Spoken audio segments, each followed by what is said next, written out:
എല്ലാ പ്രിയപ്പെട്ടവർക്കും ക്രിസ്തുവേശുവിൻ്റെ നിസ്തുല നാമത്തിൽ സ്നേഹവന്ദനം.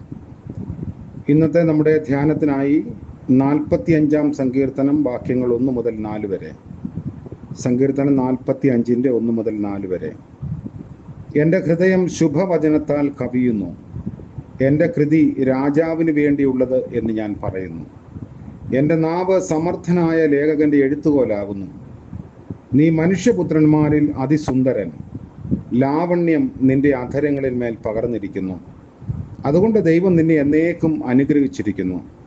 വീരനായുള്ളവേ, നിന്റെ വാൾ അരക്കി കെട്ടുക. നിന്റെ തേജസ്സും നിന്റെ മഹിമയും തന്നെ. സത്യവും സൗമ്യതയും നീതിയും പാലിക്കേണ്ടതിന് നീ മഹിമയോടെ കൃതാർത്ഥനായി വാഹനമേറി എഴുന്നള്ളുക.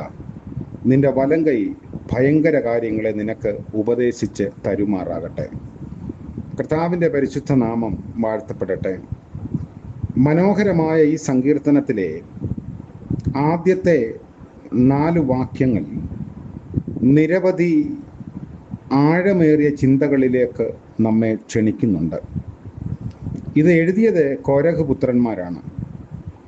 അവരുടെ അവസ്ഥ എന്താണെന്നും അതെങ്ങനെ സംഭവിച്ചും എന്നൊക്കെ സംഖ്യാപുസ്തകം 16-ാം അധ്യായത്തിൽ നമ്മൾക്ക് വായിക്കാം.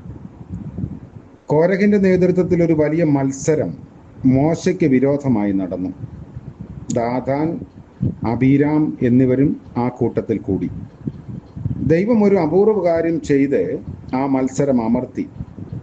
ഭൂമി വായ് പിളർന്ന് ആ 3 പേരെയും അവരുടെ കുടുംബങ്ങളെയും അവരോട് ചേർന്നിട്ടുള്ള എല്ലാവരെയും അവരുടെ സർവ്വസമ്പത്തോടും കൂടെ വിഴുങ്ങിക്കളഞ്ഞു.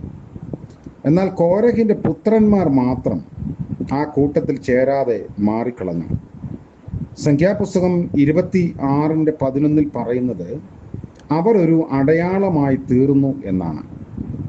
അതായത് അവരെ കാണുമ്പോൾ ദൈവത്തോട് മത്സരിച്ചാൽ എങ്ങനെ ഇരിക്കും എന്ന് എല്ലാവരും മനസ്സിലാക്കി. മാതാപിതാക്കളും ഉറ്റവരും സമ്പത്തും എല്ലാം നഷ്ടപ്പെട്ട് അനാഥരായി ദൈവത്തെ മാത്രം ആശ്രയിച്ചു വന്ന ആ കോരഹപുത്രന്മാരുടെ ജോലി സമാഗമന കൂടാരത്തിൻ്റെ വാതിൽ കാവൽ ചെയ്യുക എന്നതായിരുന്നു. ഇന്നത്തെ കാലത്തെ ഭാഷയിൽ പറഞ്ഞാൽ സെക്യൂരിറ്റി പണി. ഒരു സ്ഥാപനത്തിലെ ഏറ്റവും ശമ്പളം കുറവുള്ള ജോലി കാവൽക്കാർക്കാണ്. എന്നാൽ അവരുടെ സേവനം വളരെ വിലപ്പെട്ടതാണ്. അകത്ത് നടക്കുന്ന യാതൊരു പരിപാടിയിലും നേരിട്ട് പങ്കെടുക്കാൻ അവർക്ക് സാധിക്കത്തില്ല. എങ്കിലും കോരഹപുത്രന്മാരുടെ ആത്മാവിൻ്റെ ദാഹവും ആരാധനയുമെല്ലാം അവർ രചിച്ച സങ്കീർത്തനങ്ങളിൽ നിഴലിച്ചു നിൽക്കുന്നു. അവയിൽ ഏറ്റവും പ്രധാനപ്പെട്ടതാണ് 45-ാം സങ്കീർത്തനം. ഇത് തുടങ്ങുമ്പോൾ തന്നെ പറയുന്നു, എൻ്റെ ഹൃദയം ശുഭവചനത്താൽ കവിയുന്നു. വാസ്തവത്തിൽ അവരുടെ അനുഭവവും പറയാനുള്ള കാര്യങ്ങളുമെല്ലാം ഒരു ട്രാജഡിയാണ്. പക്ഷെ അവരുടെ ഹൃദയം നിറഞ്ഞു കവിയുന്നതാണ് അവരുടെ വായി പ്രസ്താവിക്കുന്നത്. അത് ശുഭവചനമാണ്. അനേകരെ ധൈര്യപ്പെടുത്തുന്നതും സന്തോഷിപ്പിക്കുന്നതും ബലപ്പെടുത്തുന്നതുമായ ദൈവവചനമാണ് അവർക്ക് പറയാനുള്ളത്. അവരുടെ അധരങ്ങളിൽ നിന്ന് പുറപ്പെടുന്നത് മുഴുവൻ രാജാവിന് വേണ്ടി മാത്രമുള്ള വചനമാണ്. അവരുടെ നാവ് ദൈവമഹത്വത്തിനായി മാത്രം മാറ്റിവെച്ചിരിക്കുകയാണ്. 3 വാക്കുകൾ ശ്രദ്ധിക്കുമ്പോൾ think God's word, speak God's word, act on God's word. അപ്പോൾ ഏതൊരു വ്യക്തിക്കും ദൈവത്തിൻ്റെ ഏറ്റവും നല്ലത് അനുഭവിക്കാൻ സാധിക്കും. ദൈവവചനം സംസാരിക്കുന്നത് ഏറ്റവും നല്ലത്. ദൈവം ഇസ്രായേൽ മക്കൾക്ക് കൊടുത്ത കൽപ്പന ആവർത്തന പുസ്തകം 6-ാം അധ്യായത്തിൽ നമ്മൾ വായിക്കുന്നു. ഇന്ന് നിന്നോട് കൽപ്പിക്കുന്ന ഈ വചനങ്ങൾ നിന്റെ ഹൃദയത്തിൽ ഇരിക്കണം. നീ അവയെ നിന്റെ മക്കൾക്ക് ഉപദേശിച്ച് കൊടുക്കുകയും നീ വീട്ടിലിരിക്കുമ്പോഴും വഴി നടക്കുമ്പോഴും കിടക്കുമ്പോഴും എഴുന്നേൽക്കുമ്പോഴും അവയെക്കുറിച്ച് സംസാരിക്കുകയും വേണം. അവയെ അടയാളമായി നിന്റെ കയ്യിന്മേൽ കെട്ടണം. അവ നിന്റെ കണ്ണുകൾക്ക് മധ്യേ പട്ടമായിരിക്കണം. അവയെ നിന്റെ വീട്ടിൻ്റെ കട്ടളകളിന്മേലും പടിവാതിലുകളിലും എഴുതണം. കൊരകപുത്രന്മാർക്ക് പറയാനുള്ളത് ഒന്ന്, അവരുടെ ഹൃദയത്തിൽ തട്ടിയാണ് അവർ പറയുന്നത്. തങ്ങളുടെ തകർച്ചയുടെ മധ്യത്തിൽ ഒരു കാര്യം അവർ കണ്ടെത്തി. പിറുപിറുത്ത് കുശുമ്പ് പറഞ്ഞ് യാതൊരു പ്രശ്നവും അനുഭവിച്ചിട്ടില്ലാത്ത മറ്റുള്ളവരെ നോക്കി സഹതാപം പറഞ്ഞ് പരിതപിക്കാനല്ല ദൈവം അവർക്ക് ജീവിതം നൽകിയത് എന്നവർ കണ്ടെത്തി.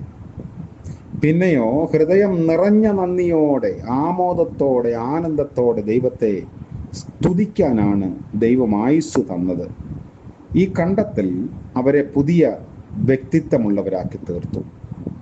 അങ്ങനെ സ്തുതിക്കാൻ തുടങ്ങിയപ്പോൾ ഹൃദയം നിറഞ്ഞു കവിയാൻ തുടങ്ങി. രണ്ടാമത് അങ്ങനെ ഹൃദയം നിറഞ്ഞു കവിയാൻ തുടങ്ങിയപ്പോൾ അവർ ഒരു വസ്തുത മനസ്സിലാക്കി. അതായത് തങ്ങളുടെ കൃതി രാജാവിന് വേണ്ടി മാത്രമുള്ളതാണ്. തങ്ങളുടെ അധരങ്ങളിൽ നിന്ന് പുറപ്പെടുന്നതൊക്കെ ദൈവത്തെ മഹത്വപ്പെടുത്താൻ മാത്രമുള്ളതാണ്. മൂന്നാമത് തങ്ങളുടെ നാവ് തങ്ങളെ വീണ്ടെടുത്ത് നടത്തുന്ന പരിശുദ്ധാത്മാവിൻ്റെ ഉപകരണം മാത്രമാണ്. പരിശുദ്ധാത്മാവിൻ്റെ പൂർണ്ണ നിയന്ത്രണത്തിലുള്ളതാണ് നാവ്. ഇപ്രകാരമുള്ള കാഴ്ചപ്പാട് കിട്ടിയപ്പോൾ അവർ പൂർണ്ണമായും ദൈവത്തിന് തങ്ങളെ തന്നെ സമർപ്പിച്ചു. അപ്പോൾ അനർഗളമായ ഒരു ഒഴുക്ക് പോലെ തങ്ങളുടെ ദൈവത്തെക്കുറിച്ച് മനോഹരമായ കാര്യങ്ങളാണ് അവരുടെ നാവിലൂടെ ഒഴുകി വന്നത്. നമ്മുടെ ദൈവത്തിൻ്റെ മഹത്വത്തെക്കുറിച്ച് വിലയേറിയ കാര്യങ്ങൾ അവർ കണ്ടെത്തി. ഇത് നമ്മുടെയൊക്കെ ജീവിതത്തിൽ അന്വർത്ഥമാവാം. അവര് പറയുന്നത്, നീ മനുഷ്യപുത്രന്മാരിൽ അതിസുന്ദരൻ. 2, ലാവണ്യം നിന്റെ അധരങ്ങളിൽ മേൽ പകർന്നിരിക്കുന്നു. 3, ദൈവം നിന്നെ എന്നേക്കും അനുഗ്രഹിച്ചിരിക്കുന്നു. സാക്ഷാൽ വീരനായിട്ടുള്ളവനാണ് എന്ന് 4 കാണുന്നു. 5, അവിടുത്തെ സ്വഭാവവിശേഷം സത്യവും സൗമ്യതയും നീതിയും പാലിക്കുന്ന ദൈവം എന്നതാണ്. 6, ഭയങ്കര കാര്യങ്ങളെ ഉപദേശിച്ചു തരുന്ന ഒരു വലങ്കൈ അവിടുത്തേക്കുണ്ട്. അപ്പോൾ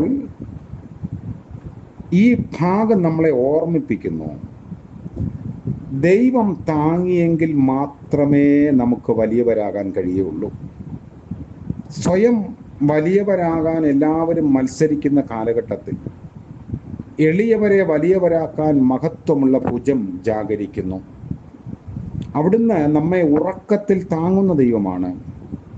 സമാധാനത്തോടെ ഉണർന്ന് എഴുന്നേൽക്കുന്ന ദൈവകൃപയാണ്. നീതിയുള്ള വലങ്കൈ കൊണ്ട് ദൈവം നമ്മെ താങ്ങുന്നു. പുതിയ ദിനത്തിൻ്റെ പ്രഭാതത്തിൽ നമ്മളിത് ചിന്തിക്കുമ്പോൾ